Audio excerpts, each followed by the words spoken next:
Da igual dónde estemos o en qué idioma hablemos.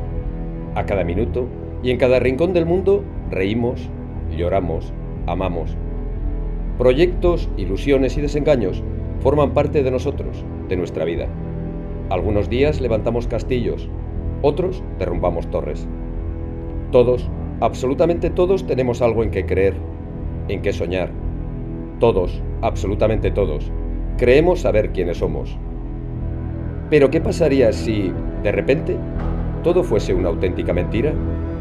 ¿Cómo sería el mañana si nos dijesen que nunca fuimos quienes creíamos ser? Hoy viven en Europa varios hijos de desaparecidos argentinos. Ninguno de ellos conoce su identidad, tampoco su historia. Quizás estén ahí, sentados junto a nosotros. Puede ser tú o puedo ser yo. Esta es nuestra historia.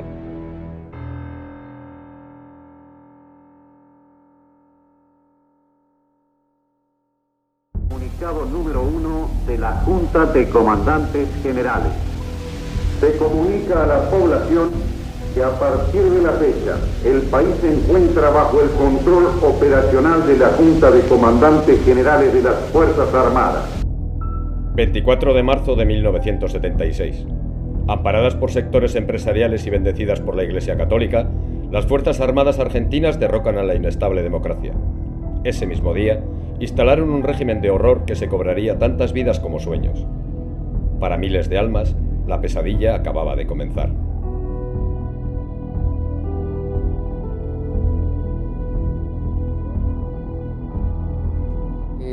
Toda la represión en Argentina tenía como objetivo final implantar un modelo económico que pretendían que fuera estable. Para eso había que matar a cualquier tipo de oposición, sobre todo a la militancia y a la militancia sindical, que fueron realmente las grandes víctimas junto con los militantes políticos. La particular guerra contra la subversión, lanzada por los militares, comprendía amplios sectores de la ciudadanía. Cualquiera, por el simple hecho de pensar distinto, podía ser víctima de sus temibles métodos. Argentina, tierra de paz y de enorme riqueza. Argentina, bocado deseado por la subversión internacional, que intentó debilitarla para poder dominarla. Fueron épocas tristes y de vacas flacas, hasta que dijimos, basta. Basta de despojo, de abuso y de vergüenza. Hoy vuelve la paz a nuestra tierra, y esa paz nos plantea un desafío, el de saber unirnos como hermanos en el esfuerzo de construir la Argentina que soñamos. El plan trazado por los militares provocó 30.000 desaparecidos. El dictador Jorge Rafael Videla, uno de los máximos responsables de este genocidio, no tenía escrúpulos a la hora de reconocer sus crímenes. En nuestro país han desaparecido personas. Esta es una tristísima realidad, pero que objetivamente debemos reconocer. Tal vez lo difícil sea explicar el por qué y por vía de quién esas personas han desaparecido. Además de asesinar a 30.000 personas, la dictadura argentina cometió otro abominable crimen: el robo de niños y niñas. Y para ello pusieron en práctica, aparte de la instalación de centenares de centros clandestinos de detención, el dejar vivir a la joven secuestrada embarazada hasta que naciera su niño, quitarle el niño enseguida, a las pocas horas o a los pocos días, y a ellas eliminarlas físicamente, o sea, asesinarlas. El siniestro régimen de Videla también secuestraba a bebés de pocos meses de vida. Ese fue el caso de Carla Rutila Artés, o mejor dicho, ese fue el comienzo de su terrible infancia. Bueno, mi madre era Graciela Antonia Rutila Artés, tenía 24 años, era argentina. Mi padre era Enrique Joaquín Lucas López, uruguayo, también tenía 24 años. Graciela integraba el Ejército de Liberación Nacional Boliviano, que había fundado el Che Guevara. Estudiaba bioquímica, farmacéutica y asistencia social.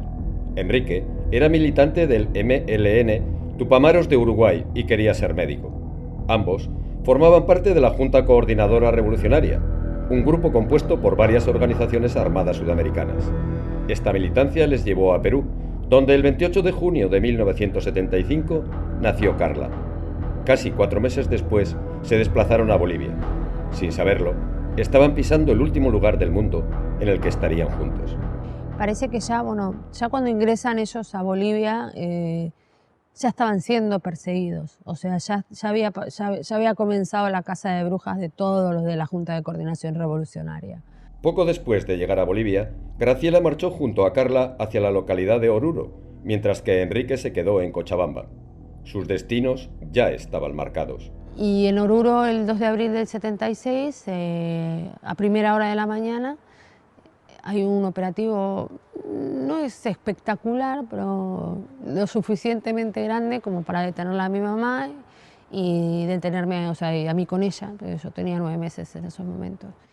Tras ser secuestradas por los militares bolivianos, Carla fue llevada a un orfanato donde la anotaron con un nombre falso, mientras que su madre fue torturada y encarcelada. 4 meses más tarde, madre e hija volverían a estar juntas, pero no en libertad. Yo calculo que el 29 de agosto nos juntan nuevamente, o sea, nos tienen a las 2 y nos trasladan a la frontera para trasladarnos a la Argentina. Aquel no fue el único operativo que incluyó el secuestro y traslado de un bebé entre dictaduras del Cono Sur. Paula Eva Logares, una descendiente de españoles que en 1997 prestó su testimonio ante el juez Baltasar Garzón, comparte con Carla un mismo dolor. Mis padres, ella, mamá, Mónica Sofía Greenspan, y él, Claudio Ernesto Logares, los dos argentinos, estudiantes de agronomía en la universidad. Al igual que otros tantos jóvenes argentinos, Mónica y Claudio militaban en Montoneros, una de las organizaciones revolucionarias de la época. La dura represión lanzada por la dictadura los obligó a abandonar Argentina. En algún momento deciden abrirse o algo así, o correrse, lo mismo. Cierran todas las cosas acá y nos vamos exiliados, yo ya había nacido, para Uruguay, Montevideo. Paula había venido al mundo el 10 de junio de 1976. Casi 2 años después, el 18 de mayo de 1978, sus padres habían pensado llevarla a un parque de atracciones de Montevideo.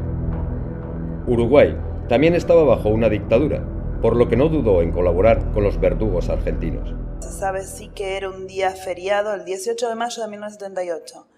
Era un día feriado en el Uruguay y entonces me llevan al Parque Rodó. Entonces tenían que tomar 2 colectivos y en el transbordo de uno a otro en la calle nos levantan a los 3 y nos traen para Buenos Aires, para la brigada de San Justo, a los 3 juntos.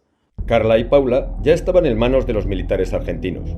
Desprotegidas y separadas de sus padres, acababan de convertirse en simples objetos. Y bueno, había que rogarle a los hijos para que no, y ellos lo decían, para que no fueran como sus padres, ¿no? O sea que... Esto es único en Latinoamérica, no hay una sola dictadura que haya inventado esto de robar los hijos de los prisioneros. Apropiarse y cambiarles la ideología, la forma de pensar. Y luego el nacimiento del bebé, que lo esperábamos y preparamos el ajuar y el espacio para criarlo, pensando en que nos lo iban a entregar. Y nada de esto pasó. Nuestras hijas no volvieron, nuestros nietos tampoco fueron entregados. Enrique, el padre de Carla, fue asesinado por las Fuerzas Armadas bolivianas el 17 de septiembre de 1976, 2 semanas después del secuestro de su esposa y su hija.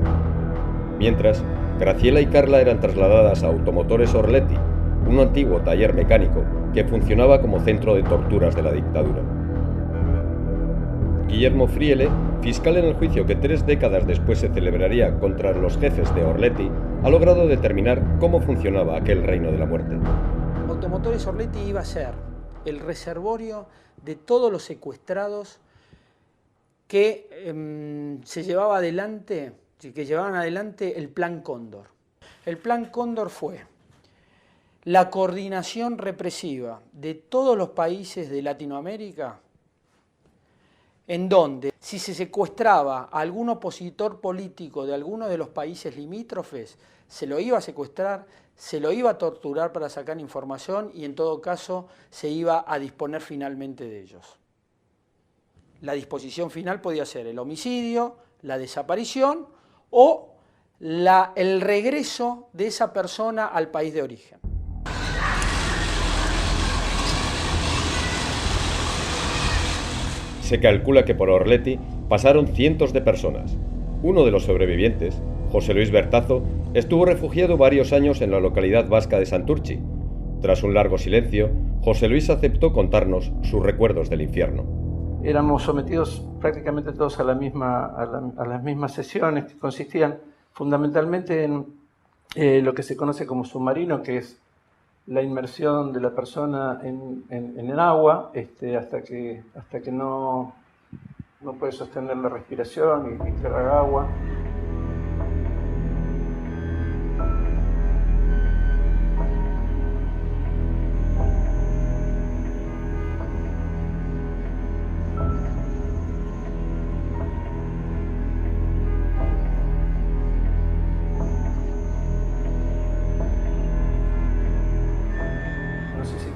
Que haya sido un taller mecánico, pero te sujetaban de los tobillos y te subían con unos aparejos y luego te introducían unos tachos con agua salada, unos tachos de esos grandes de 200 litros.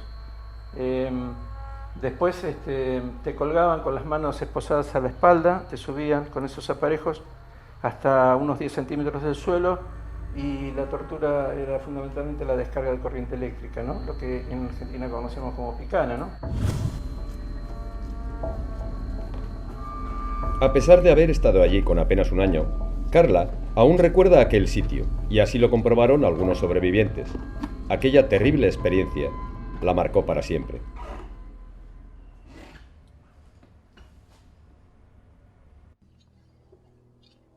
Esta es la celda en la que yo puedo decir, creo que con casi total seguridad de que estuve con mi mamá. Me acuerdo del piso. O sea, un recuerdo que tenía muy nítido era el tipo de piso, o sea, el granulado que tiene, y lo recuerdo como muy bien. Entre sus aterradores recuerdos de Orletti, José Luis tiene presente el día en que vio a la madre de Carla. Entró en nuestra habitación, yo creo que era un fin de semana, que el ambiente se relajaba un poquito, quedaban los guardias de contención, de seguridad, pero no había tantos operativos, por lo menos parecía que no había tanto movimiento. Y se ve que le permitieron, a solicitud de ella, o le ordenaron que nos hiciera un almuerzo. Entonces ella nos preparó un arroz que ella nos trajo y nos sirvió a cada uno su plato. José Luis también reconoció a Patricio Viezma, un militante del Movimiento de Izquierda Revolucionaria de Chile, que fue secuestrado en Buenos Aires y trasladado a Orletti, donde desapareció para siempre. Él llevaba secuestrado ya un tiempo, creo que en julio había sido secuestrado y estamos hablando de finales de agosto, o sea que llevaba bastante tiempo en Orletti y bueno, él me empezó a explicar las primeras cosas que tenían que ver con la subsistencia en Orletti, la forma en que se manejaban las cosas, el tema de la alimentación, el tema de digamos, las normas obligadas, que era no hablar, no destabicarse, o sea, no quitarse la venda, no caminar, en fin, todas las cuestiones que hacían un poco a la vida cotidiana en Orletti, ¿no? Nicolás Viezma, hijo de Patricio, se salvó de ser secuestrado y sobrevivió a la dictadura, pero aquello le dejaría huella para el resto de su vida. Siempre se vivía la ausencia, siempre íbamos a estar en la búsqueda de alguien que seguramente no iba a llegar. Nosotros, mi mamá sobre todo, yo tenía la sensación de que mi mamá pensaba de que todavía estaba vivo. Da mucha angustia pensar en la familia y pensar en la familia que no sabe dónde uno está, que no aparezcan siquiera los cadáveres, ¿no? Cosa que ya en aquel entonces teníamos una noción de que sucedía, porque todos veíamos en Argentina que desaparecía gente y no se sabía dónde estaba, ¿verdad? Tratábamos entre nosotros de no hablar de eso porque era muy bajoneante, como anímicamente te tiraba para atrás. Y hablábamos de las familias que teníamos cada uno y hablábamos todo lo que no fuera comprometido para la estadía ahí, para la supervivencia en ese lugar. Aproximadamente un mes después de su llegada a Orletti, Graciela fue separada de su hija y asesinada. Al igual que en otros miles de casos, la dictadura hizo desaparecer sus restos, mientras que Carla quedó en manos de uno de los asesinos de su madre. Él se llama Eduardo Alfredo Rufo, su mujer se llamaba Amanda Cordero de Rufo, Y bueno, tenían, en teoría cuando yo llego estaba Alejandro ya, que era también, debe ser, o es otro hijo de desaparecido, o es otro hijo comprado o regalado, no se sabe exactamente qué pasaba realmente con él. Lo que sí sé es que cuando yo llego él tenía 1 semana o 2 semanas de vida, muy poquito, y a mí me llaman Gina Mandarrufo, en la ilegalidad. Y bueno, y a partir de ahí pues comienzo a vivir con ellos, ¿no? Como hija de esa familia. Rufo era uno de los que comandaban en ese centro clandestino de detención. Eran los que tomaban las decisiones, los que secuestraba, el que secuestraba, el que participaba de las sesiones de tortura e interrogatorios para sacarles información a las víctimas. Es decir, un ser tenebroso, realmente tenebroso, que daba miedo a las víctimas. Las víctimas que pasaron por el juicio hacen una descripción a él como un ser malvado, sádico, que le gustaba aplicar tormentos. Duro, muy complicado, muy difícil, mucho maltrato psicológico. Calculo que hasta los 3-4 años todavía dormíamos en la misma habitación con Alejandro. A partir de esa edad nos dividen y él tiene su habitación y yo tengo mi habitación, y bueno, él hacía incursiones nocturnas en las habitaciones. Yo no sé, con Alejandro no puedo aventurarme a decir nada, pero en mi caso sí sé que él venía todas las noches, él quería ser el que duchara a la niña o la bañara. La cara de Carla era el reflejo, el pleno reflejo de Graciela.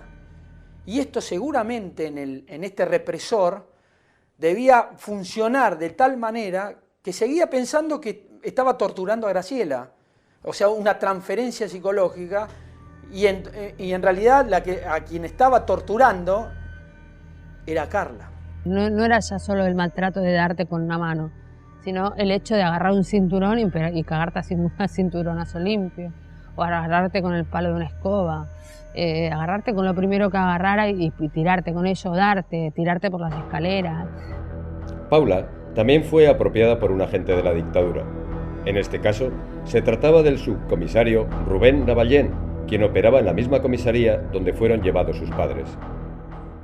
Me anota como hija natural, como hija propia, pero bueno, resulta que me anota como bastante más chica.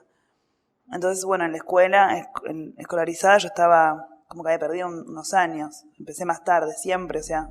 El periodista argentino Juan Carlos Martínez, que investigó varios casos de hijos robados por la dictadura, recuerda perfectamente al policía que se quedó con Paula. Y las empresas como Mercedes-Benz fueron cómplices, porque dentro de las empresas funcionaron una suerte de campo de concentración, porque se torturaba, como en el caso de la Ford, se torturaba a los subversivos, digamos, entre comillas, a los dirigentes sindicales, y bueno, desaparecen en Mercedes-Benz 14 delegados, y bueno, el jefe de seguridad de Mercedes-Benz, el comisario Lavallén, tenía a Paula Logares. Y era violento, era un hombre violento. A ella en distintas ocasiones le ha pegado, le ha golpeado, o si en la calle había problema con los autos y él iba manejando y si chocaba o algo, era de los que se bajaban y se golpeaban, se agarraban las trompadas y eso. Un personaje así. Y decían amarlos. Y era realmente odio a los progenitores.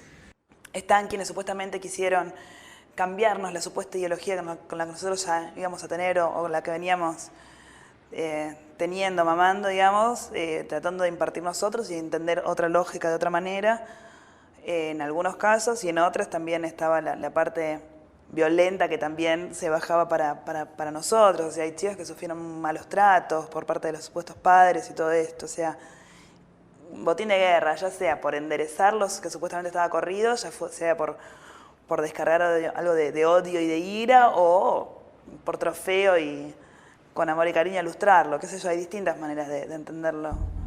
En 1977, las madres de los desaparecidos a las que también les habían robado a sus nietos, empezaron a moverse juntas. Eran las abuelas de Plaza de Mayo.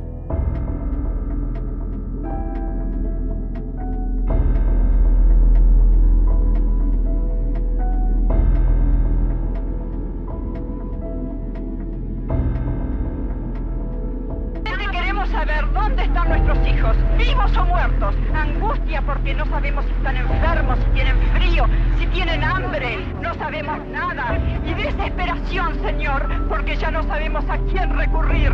Por eso les rogamos a ustedes, son nuestra última esperanza. Por favor, ayúdennos, por favor. Ayúdennos, última esperanza. Pensamos también que el hecho de apropiarse de niños era tan terrorífico que iba a quedar la sociedad paralizada. Bueno, yo ahora los aplaudo.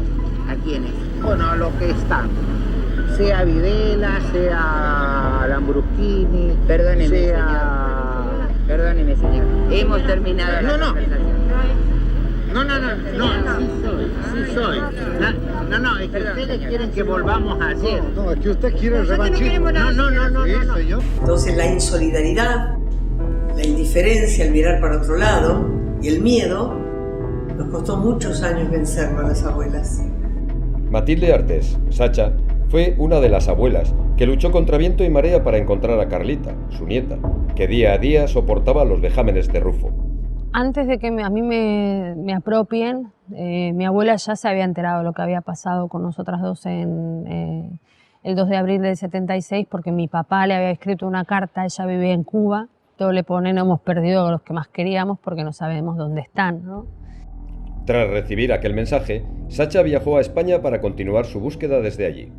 Sacha fue, digamos, encabezó la búsqueda de su nieta, recorrió, digamos, no solamente España, sino otros países de Europa.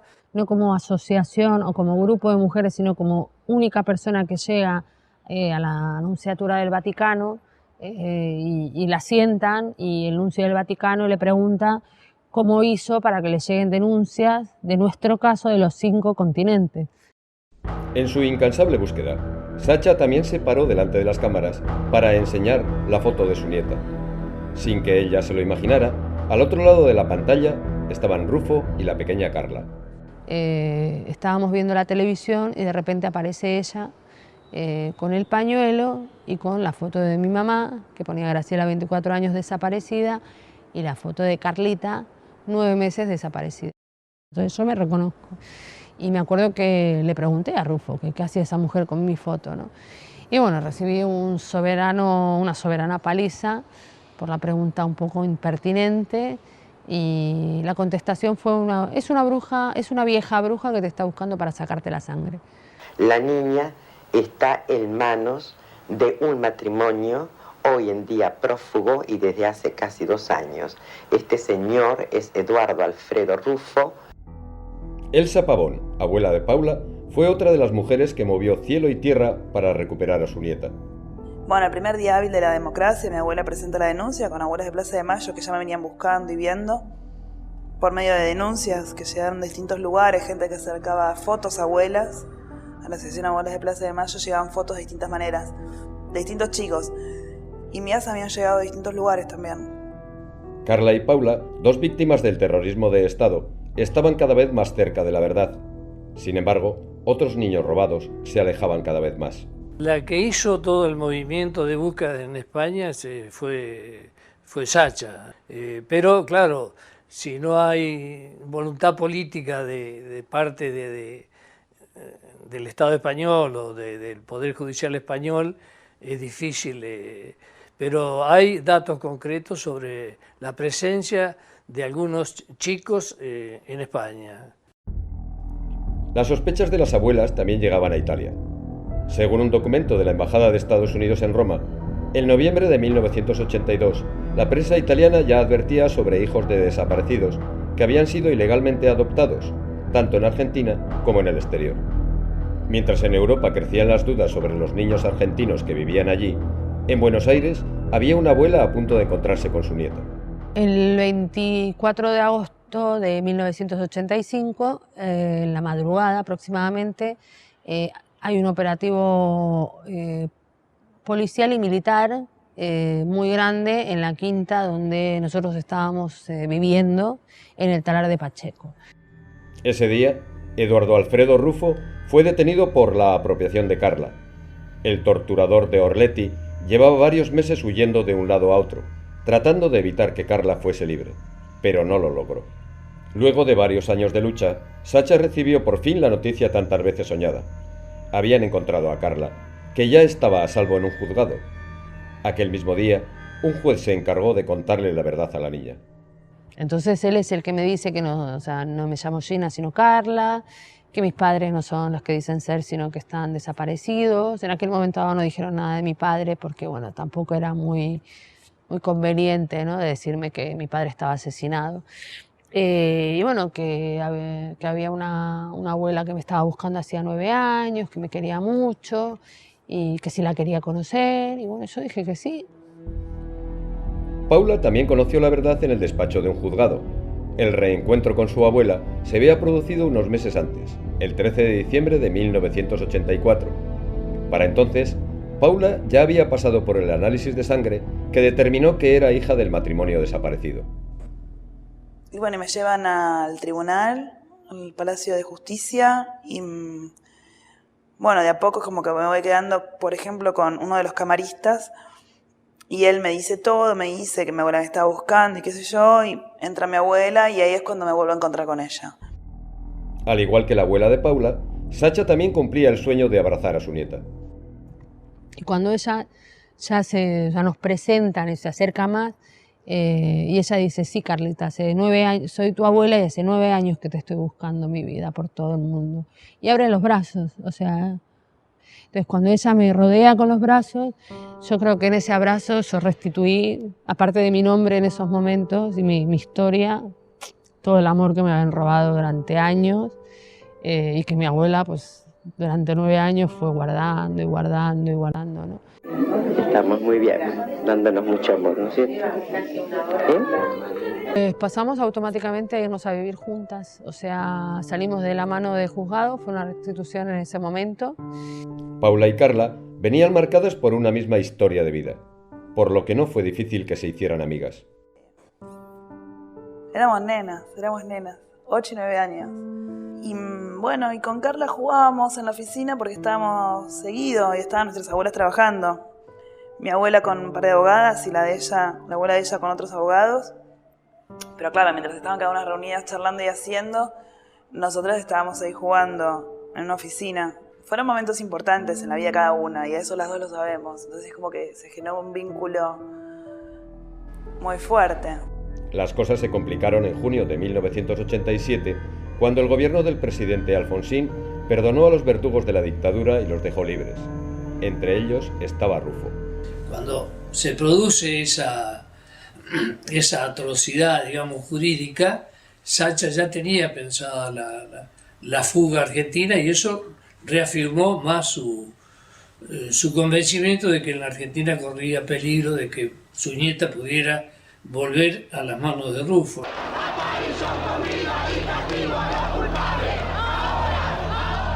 El 9 de julio de 1987, abuela y nieta salieron rumbo a Montevideo y desde allí escaparon a España. Y es así como nosotros llegamos a España el 11 de julio del 87. Y España fue para ella, fue, digamos, transitar por la puerta hacia la libertad. Y bueno, y tal es así que llegó y lo primero que dijo, bueno, yo quiero que mi nieta crezca en libertad, sin miedos. Pero, no sé, fue una acogida en un principio bien, buena. Exceptuando ya cuando entré ya al colegio, que los chicos eran más crueles porque mi acento era diferente. Yo extrañaba a mis amigos de acá, extrañaba a Paula Balogares, que era mi íntima amiga. Paula volvió a encontrarse con Carla en 1997. Ese año viajó a España para declarar ante Garzón, que por entonces investigaba el genocidio argentino. En ese marco, el juez recibió una impactante denuncia de abuelas de Plaza de Mayo.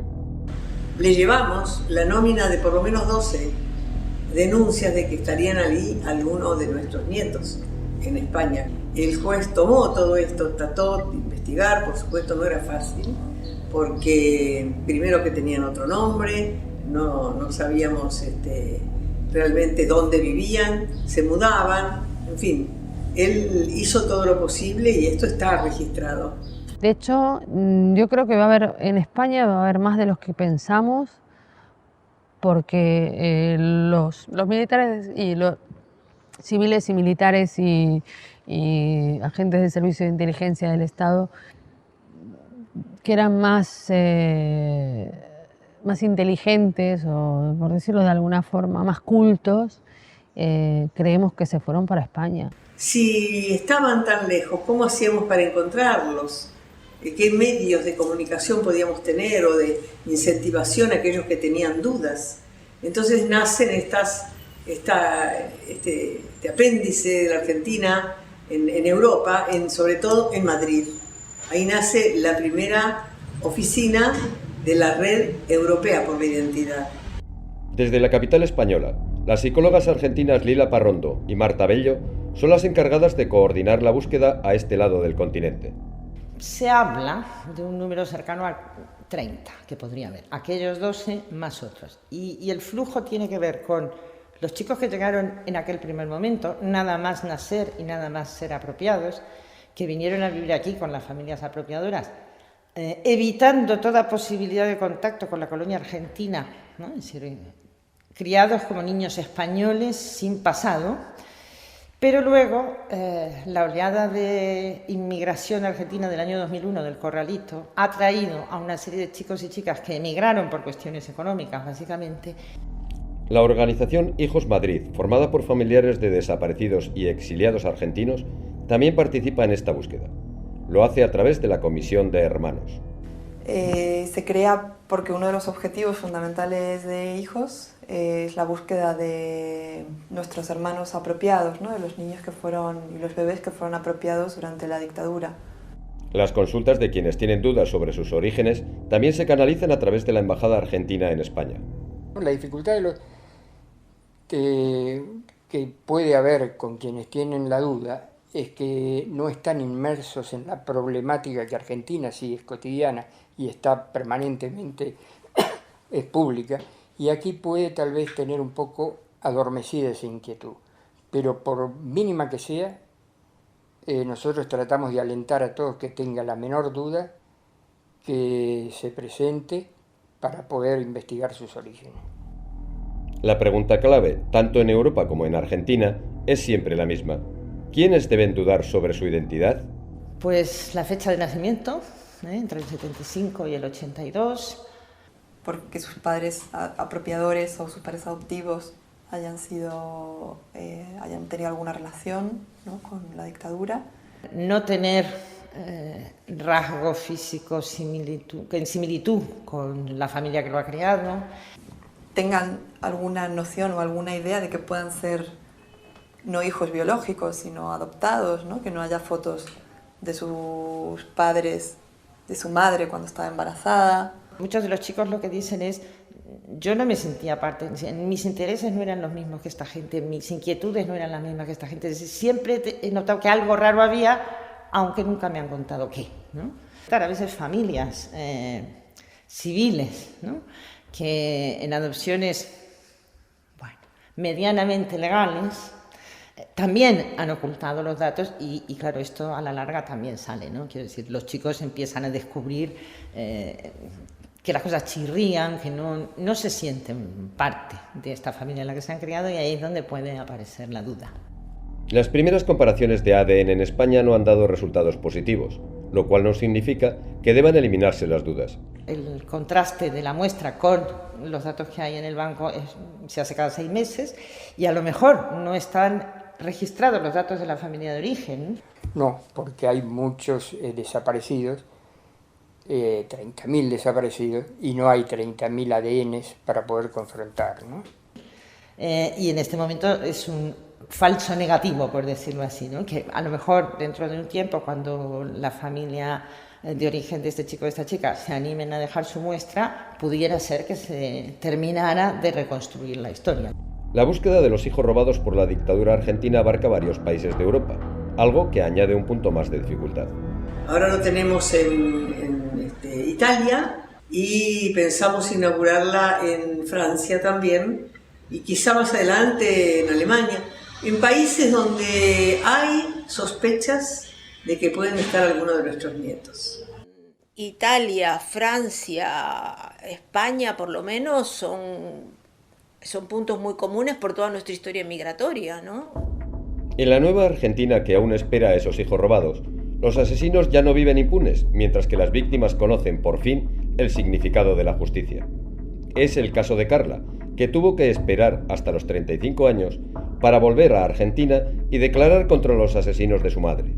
Dentro de una misma sala esperaba Rufo, el represor que le amargó la infancia. Volvió al país la primera nieta recuperada por las abuelas de Plaza de Mayo. Carla Graciela Artes va a declarar contra su apropiador. Carla Graciela Rutila Artés fue apropiada por el represor Eduardo Alfredo Rufo en 1976. Recuperó su identidad en 1985.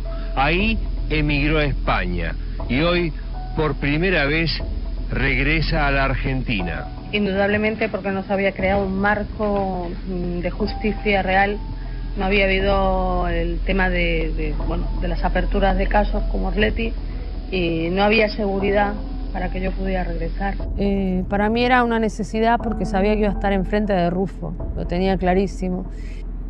Siempre me estuve preguntando, creo que desde que me recuperaron hasta bien antes de venir a declarar, qué haría si me cruzaba con él, ¿no? Y cuando me llamaron a declarar y cuando entré en la sala, lo tenía en diagonal y yo decidí que no iba a dejar de mirarle a los ojos permanentemente. O sea, y con mi mirada mandarle todo, no el odio, porque yo no odio, pero sí todo o sea, hacerle sentir todo lo que yo sentía, ¿no? Y creo que lo conseguí, porque en un momento dado ya no quiso mirar, o sea, en cuanto se dio cuenta que lo miraba a los ojos, miró para abajo y ya no miró más para el frente. Una declaración muy tensa, fue una audiencia, yo la recuerdo como una de las audiencias más tensas de ese juicio. Y el trato dispensado por el matrimonio Rufo a su hermano y a usted lo hace pensar, y qué es lo que lo hace pensar, de que estaba vinculado con Automotores Orletti. Hombre, supongo que si hay algo que a lo largo de los años he podido recabar informaciones que yo soy excesivamente parecida a mi madre. Entonces supongo que debía de ser bastante desagradable para este señor tener que estar criando a la hija de su posible asesinada, ¿no? Para mí fue como es como una liberación, o sea, el hecho de haberlo visto y haberlo visto escabullirse, para mí fue como muy importante. Rufo volvió a sentarse en el banquillo de los acusados el 28 de febrero de 2011. Estaba acompañado por varios miembros de la dictadura, entre los que se encontraba Videla. Su nombre completo, por favor. Jorge Rafael Videla. ¿Algún apodo o sobrenombre? Ninguno. ¿Cuántos años tiene? 85. Se trataba de una ocasión histórica. Todos ellos serían juzgados por participar en el plan sistemático de robo de bebés. La jueza María del Carmen Roqueta interrogó a Videla y sus secuaces sobre el plan diseñado para robar bebés. Que se sentaran allí a declarar como testigos, ellos mismos, los chicos que fueron desaparecidos y que con todo el esfuerzo de las abuelas, de buscarlos y de encontrarlos y de todos los otros organismos, de todos los que han ayudado, ¿no? De alguna manera, era la vida, ¿no? A pesar de tanta muerte, tanto terror, era apostar a la vida. Entre las víctimas que impulsaron ese juicio también estaban Paula Logares y su abuela Elsa Pavón. Según Paula, aquellas sesiones valieron para plantear interrogantes a toda la sociedad argentina. ¿Hasta qué punto se puede tolerar que se queden con los chicos y los críen como una planta que le cambiaron de maceta, con nombres nuevos, apellidos nuevos y partidas de nacimientos que son falsas? O sea, se falsificó documentación. Yo lo tomaba más en ese sentido como una especie de puesta de límites. Y el tema fue siempre ocultar, la ocultación y la desaparición. De esa manera Se ocultó información y se ocultó los cuerpos, ya vivos en este caso, de los mismos chicos. Son los desaparecidos vivos. Lo que sí es cierto es que todas las parturientas aludidas por la querella, así como por la fiscalía, a quienes respeto como madres, eran militantes activas de la maquinaria del terror a la que hice referencia. Y muchas de ellas usaron a sus hijos embrionarios como escudos humanos al momento de operar como combatientes. La orden era muy clara. Ese chico o esa niña o ese niño no tenía que aparecer. Y fue criado y durante todos estos años no hubo manera de que pudieran tener, que se pudiera dar datos. Señores jueces, reitero que ustedes no son mis jueces naturales y que los hechos que se investigan en este proceso constituyen cosa juzgada. Además, en mi carácter de preso político, deseo manifestar lo siguiente. Enmarcado en un prolijo encuadramiento formal, este juicio amenaza con convertirse en una farsa para satisfacer una decisión política de quienes nos gobiernan. Tras aquellas palabras de Videla, los jueces dieron a conocer su sentencia en torno al plan de robo de bebés. Noveno. Condenar a Jorge Rafael Videla, de las demás condiciones personales obrantes en este encabezamiento, por ser autor penalmente responsable de los delitos de sustracción, retención y ocultamiento de un menor de 10 años, en concurso ideal con el de hacer incierto el estado civil de un menor de 10 años en los casos de Paula Eva Logares Grispon, María Zaffaroni Islas, Anatol Boris Julián Grisonas, Victoria Eva Julián Grisonas, Carlos Delia Casco, Hilda Victoria Montenegro Torres. Consideró importante era que no poner números, ni decir tantos casos y poner un número, sino nombrarlos uno por uno de los chicos y de las chicas que aparecieron, una por una de las mujeres que parieron y que esos niños y esas niñas no aparecieron. Hilda Victoria Montenegro Torres, Leonardo Fossati Ortega, mientras iba leyendo, Pablo Hernán Casariego, no recuerdo por cuál imputado la condena, y volví a leer los nombres de cada una, me generaba, no sé si indignación, pero total ya había resuelto y uno ya se había despojado de los sentimientos. Pero en ese momento sí, el sentimiento de decir, ¿por qué con estos niños? ¿Por qué hasta tanto? ¿Por qué llegar hasta acá? No era necesario ni fue necesario. 20 hechos que concurren materialmente entre sí, a las penas de 50 años de prisión. Silencio, silencio. Señoras, señores, este juicio ha concluido. Esto es todo por parte de este tribunal. Que todos tengan muy buenas tardes. El pueblo argentino celebró la sentencia histórica contra el ex dictador Jorge Rafael Videla, condenado a 50 años de prisión por casos de apropiación de 35 menores.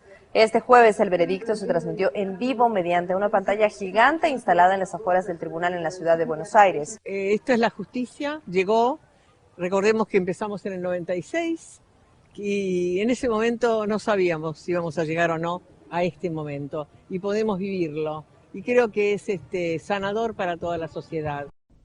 Rufo logró evitar una condena en este juicio, ya que los jueces no pudieron comprobar su participación en el robo de otro niño. En cambio, Rufo sí recibió una condena en el juicio por los crímenes cometidos en Automotores Orletti. Condenar a Eduardo Alfredo Rufo, de las demás condiciones personales sobrantes en el encabezamiento, por considerarlo coautor penalmente responsable del delito de privación ilegítima de la libertad cometida por funcionario público con abuso de sus funciones o sin las formalidades prescritas por la ley, agravada por mediar violencia o amenazas, reiterado en 65 oportunidades, de las cuales 7 se encuentran agravadas por su duración de más de un mes, que concurren en forma real con el delito de imposición de tormentos reiterados en 60 oportunidades, a la pena de 25 años de prisión e inhabilitación absoluta y perpetua.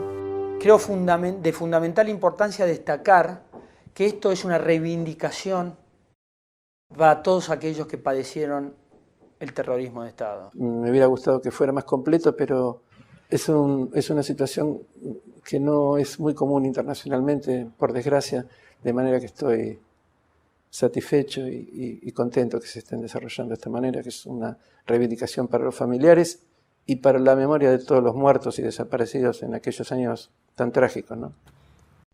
Tras aquellas condenas, Carla empezó a plantearse muchas cosas. Su regreso a Argentina parecía haber dejado huella. Justamente el día antes de irme el mismo día de volverme, había estado en Orleti, la primera vez después del 76.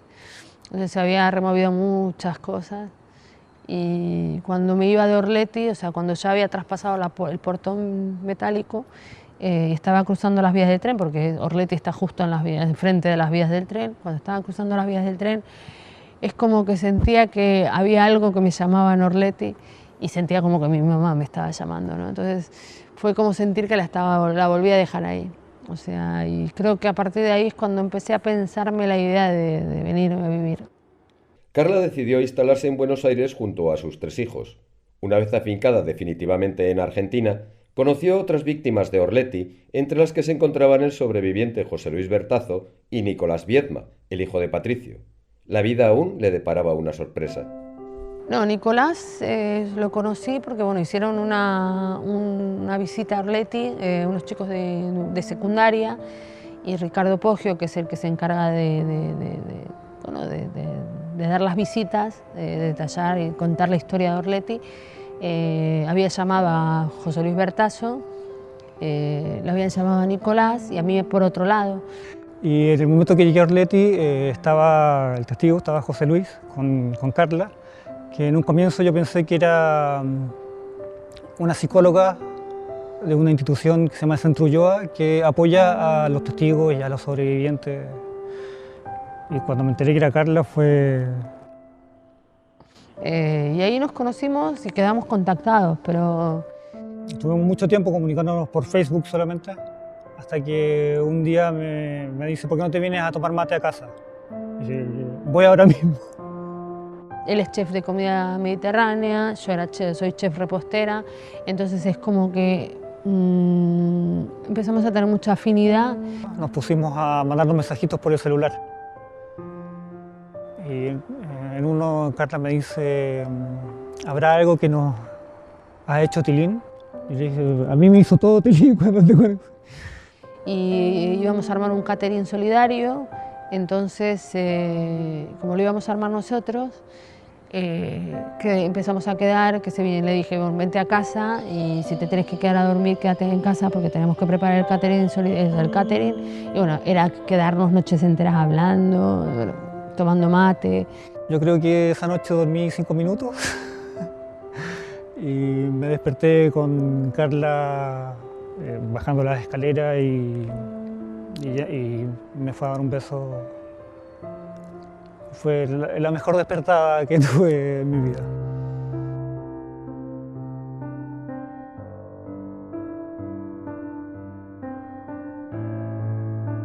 Carla y Nicolás se casaron el 4 de abril de 2012. El sobreviviente José Luis Bertazo, una de las últimas personas que vio a sus respectivos padres con vida, estuvo entre los invitados especiales. Pienso que los 2 padres estuvieron en ese lugar tan triste y que hoy los hijos de ellos se junten es como un milagro, es una bendición del cielo, no sé, es una alegría enorme. Y encima tuve el honor de que me nombraron testigo de su casamiento, así que estoy plenamente contento y les deseo que sean felices, que ya han sufrido bastante en la vida, que han crecido sin sus padres y eso es muy doloroso. Hoy Carla y Nicolás caminan juntos, compartiendo sus vidas, sueños y pesadillas. A 12.000 kilómetros de Buenos Aires hay jóvenes argentinos con ese mismo pasado, pero aún no lo saben. Viven en la mentira. Es muy difícil vivir en el engaño permanente y sobre todo de las personas que se supone que han estado a tu lado para quererte y cuidarte. Con lo cual los sentimientos de ambivalencia, de amor-odio con el apropiador no son de extrañar. Digo, es quien te ha criado lo más amorosamente que pudo, y no siempre fue amorosamente en estos casos, y por otra parte es quien más te ha engañado, porque no te ha dado una pista para poder saber quién sos ni qué pasó, ¿no? Si naciste entre el 76 y el 83, fue la dictadura, pero si naciste en el 74 tal vez también, si tenés una duda te podés acercar. Yo creo que el hecho es poder tomar la decisión si tenés la duda de hacerlo. Si está la duda, me parece que es interesante poder despejarla antes o después, para el lado que sea. O sea, que se acerquen rápidamente a los organismos que están habilitados para poder hacer la recepción de las muestras de sangre y que se cotejen cuanto antes, porque aquí realmente hay muchas abuelas y muchos familiares que están esperando hace muchos años y cada vez quedan menos. No es un favor que están haciendo. Es una responsabilidad para sí mismos y para la gente que los busca.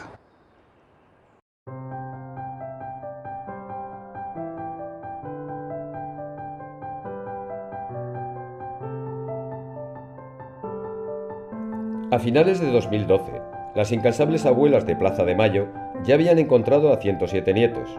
Aún quedaban cerca de 400 jóvenes que no conocían su identidad. Quizás estén en Buenos Aires, en Madrid o en cualquier otro lugar, pero no importa. Más allá de las fronteras, siempre habrá alguien esperándoles. En principio vamos a suponer que tengo acá a un joven de la edad de nuestros nietos, que pueden tener 30, 32, 33 años, y que hay algo que se le mueve adentro que lo hace dudar de su origen, de que quizá quienes lo criaron no son sus papás, por esas cosas que no fueron resueltas o contestadas, o porque hay algo extraño. Que se animen, que busquen su verdad, tienen derecho a hacerlo. Nuestra obligación es buscarlos, y el amor que nos mueve es infinito, van a encontrar solo eso, amor.